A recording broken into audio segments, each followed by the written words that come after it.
Varicocele ఎందుకు వస్తుంది, దానికి కారణాలు ఏంటనేది తెలుసుకుందాం. వ్యారికోసిల్ అనేది వృషణాల దగ్గర అంటే టెస్టికల్స్ దగ్గర అంటే రక్తనాళాలు వాపు రావడం, దీన్ని వ్యారికోసిల్ అని అంటాము. దీనికి కారణాలు కూడా చాలా ఉంటాయి. ఒకసారి దెబ్బలు తగలడం, క్రికెట్ ఆడే వల్ల బాల్ తగిలినప్పుడు కూడా వచ్చే అవకాశం ఉంటుంది. తర్వాత ఆట ఆడేటప్పుడు ఒకసారి స్ట్రెయిన్, దాని మీద ప్రెషర్ పడినప్పుడు కూడా వచ్చే అవకాశం ఉంటుంది. లేదా ఒకసారి ఏమైనా తట్టుకొని కింద పడిపోయే ముందు కూడా స్ప్రెయిన్ అంటాం దాన్ని. దాని వల్ల కూడా ఈ రక్తనాళాలు ఉబ్బడం జరుగుతుంటుంది. ఈ రక్తనాళాలు ఉబ్బడం అనేది ఒకసారి సర్జికల్ గా ఏమైనా చిన్న చిన్న ఆపరేషన్స్ చేసినప్పుడు అట్లాంటి టైంలో కూడా ఈ వ్యారికోసిల్ అనేది డెవలప్ అవుతుంది. ఇంకొకటి ఏమైనా ఇన్ఫెక్షన్స్ వచ్చినప్పుడు కూడా దీనికి వ్యారికోసిల్ డెవలప్ అయ్యే అవకాశం ఉంటుంది. సో వీటన్నిటి ద్వారా మనము తెలుసుకునేది ఏమంటే దానికి చాలా సున్నితమైన ప్రదేశం. ఎటువంటి స్ప్రెయిన్ గానీ అంటే ఇట్లాంటివి తగలకుండా చూసుకోవాలి. చిన్న చిన్న దెబ్బలు తగలడం లేదా కింద పడడం గానీ, ఒకసారి ఏమైనా తట్టుకొని రాయి గానీ తట్టుకొని కింద పడినప్పుడు కూడా ఛాన్సెస్ ఉంటాయి. వీటన్నిటి వలన ఈ వ్యారికోసిల్ అనేది డెవలప్ అవుతుంది. దీనివల్ల ఏంటి ప్రాబ్లం అంటే వ్యారికోసిల్ వచ్చినప్పుడు రక్త సరఫరా అక్కడ తక్కువ కావడం, తర్వాత రక్తనాళాలు ఉబ్బడం వల్ల ఈ సెమెన్ ఏదైతే ఉందో అది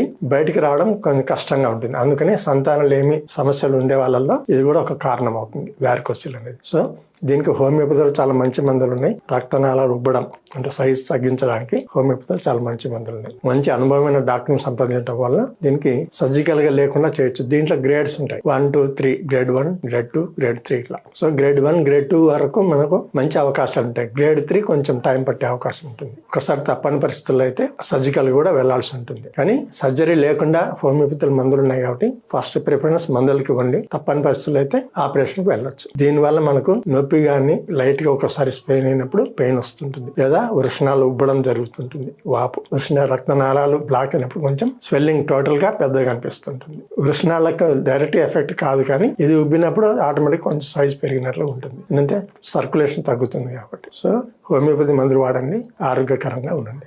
నమస్తే.